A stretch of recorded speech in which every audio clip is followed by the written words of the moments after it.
Саламатсызбы, эс алуу күндөрдөгү маанилүү жаңылыктар менен таанышып алыңыз. Президент Садыр Жапаров УКМКнын төрагасы Камчыбек Ташиевдин коопсуздук чараларын күчөттү. Мындай чечимге соңку убакта атайын кызмат тарабынан уюшкан кылмыштуу топторго, коррупцияга жана экстремизмге каршы жүргүзүлүп жаткан атайын операциялар себеп болгону айтылат. Бул маалыматты президенттин басма сөз катчысы Аскат Алагөзов тастыктап, Ташиевди кайтаруу дагы да күчөтүлгөнүн белгиледи. 4 октябрда Кыргызстандын жана Борбор Азиянын эң таанымал Крим төбөлдөрүнүн бири Камчы Көлбаев кармоо операциясы учурунда УКМК тарабынан жок кылынган. Көлбаевдин өлүмүнөн кийин Ташиев кылмыштуу топтор тууралуу бир нече ирет билдирүү жасап, мындан ары өлкөдө Крим чөйрө деген түшүнүк болбойт деп билдирген. Кыргыз мушкери Мыктыбек Оролбай уулу UFC уюмундагы алгачкы беттешинде сербиялык Урош Медичти жеңди. Беттеш 19 ноябрга караган түнү АКШнын Лас-Вегас шаарындагы UFC Fight Night 232 турниринин алкагында өттү. Оролбай уулу 77 кг салмакта күч сынашып, экинчи раундда атаандашын муунтуу ыкмасы менен утуп алды.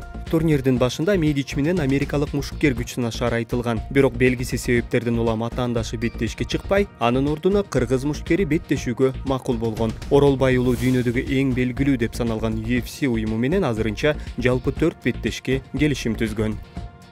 Кыргызстандын дзюдо боюнча өспүрүмдөр курама командасы Ташкентте өткөн Азия чемпионатында 1 алтын, 1 күмүш жана 3 коло медаль жеңди. Кыздар арасында 57 килограммга чейинки салмакта Жанар Жолдошова алтын медальга ээ болсо, 70 килограммдан жогорку салмакта Акмаржан Турдажиева күмүш медаль тагынды. Ал эми балдар арасында Адис Орозмаматов, Арсен Анарбеков жана Даут Полтушев коло медальга ээ болушту. Жалпы командалык эсепте Кыргызстандын курамасы 5-орунду камсыздады. Аталган мелдеш Өзбекстан Ташкент шаарында 16-17 ноябрь күндөрү өттү. Ага 15 өлкөдөн келген 182 спортчу катышты.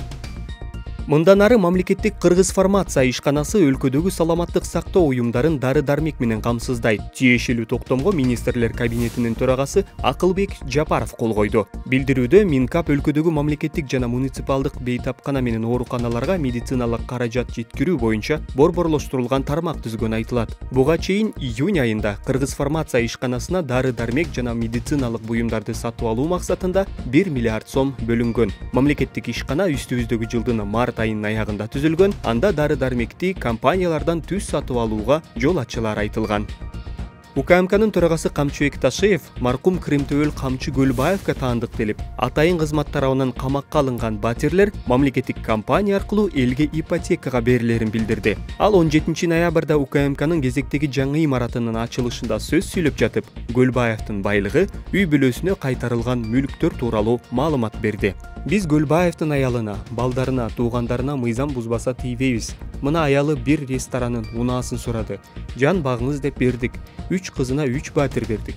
2 баласына 2 батирин, 2 жер аянтын, техникалык кызмат көрсөткөн жерин кайтарып бердик, деди ал. Ташиев Крим төбөлдүн 100 миллиард сомдон ашык байлыгынын 20 миллиарды мамлекетке өткөнүн белгилеп, калганы да өтүп жатат деп кошумчалады. Токмок шаарында жашы жетелек өгөй кызын зордуктоого шектелип кармалган 38 жаштагы кишинин иши сотко өттү. Бул тууралуу 18 ноябрда Чүй облустук милициясынан билдиришти.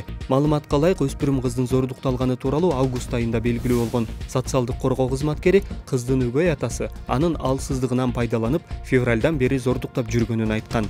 Бул боюнча зордуктоо беренеси менен кылмыш иши козголгон. Ал эми шектүү катары Токмоктун 38 жаштагы тургуну кармалып, соттун өкүмү менен камакка алынган. Тергөө 10 октябрда аяктап, иш сотко өткөн. Милициянын маалыматына ылайык, кыздын апасы оорудан улам 2022 жылы каза болгон. Ал эми кыздын өз атасын белгисиз бирөөлөр 2023 жылы өлтүрүп кетишкен.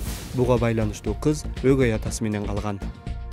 Жергиликтүү басылмалар Ысык Көл облусунун Каракол шаарында күйөөсү аялы менен уруша кетип, аны монитор менен чаап салганын жазып чыкты. Ысык Көл облустук милициясынын Клопко 16 ноябрда шаардагы үйлөрдүн биринде ызычуу чыкканы тууралуу маалымат келип түшкөнүн белгилешти. Милиция кызматкерлери жерине барганда 47 жаштагы киши менен 40 жаштагы аял дүкөндө уруша кеткени аныкталган. ЖМКдагы маалыматка ылайык, күйөөсү аялы иштеген дүкөнгө барып ызычуу чыгарып, компьютердин монитору менен аялын уруп жиберген. Ошондой эле ал дүкөндү өрттөйм деп коркуткан. Милициядан жабырлануучуга соттук медициналык экспертиза дайындалып, коргоого алынганын айтышты. Ал эми кишиге жоопко тартылары тууралуу эскертүү берилип, тергөө башталды.